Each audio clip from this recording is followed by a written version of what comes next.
On, above, over, তিনটা গুরুত্বপূর্ণ preposition. এই তিনোটা প্রেপোজিশনের অর্থ হচ্ছে উপরে। এখন কোনটা কোন সময় ব্যবহার করব।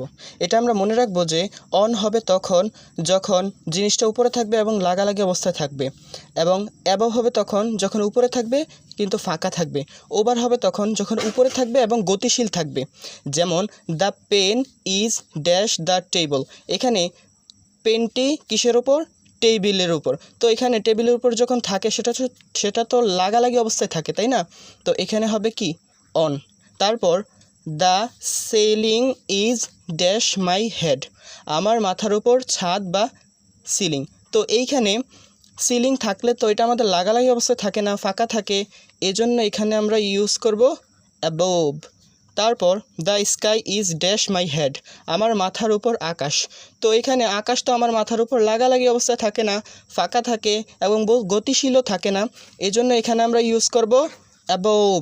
তারপর the bird is flying dash my head. এখানে পাখি আমার মাথার উপর উড়ছে। তো পাখিটা উড়ছে, এই জিনিসটা তো গতিশীল, তাই না? পাখি তো উড়া অবস্থায় যে কোনো এক জায়গায় স্থির থাকে না, উড়া অবস্থায় কী থাকে? গতিশীল থাকে। এজন্য আমরা এখানে ইউজ করব ওভার। আশা করি বুঝতে পেরেছেন।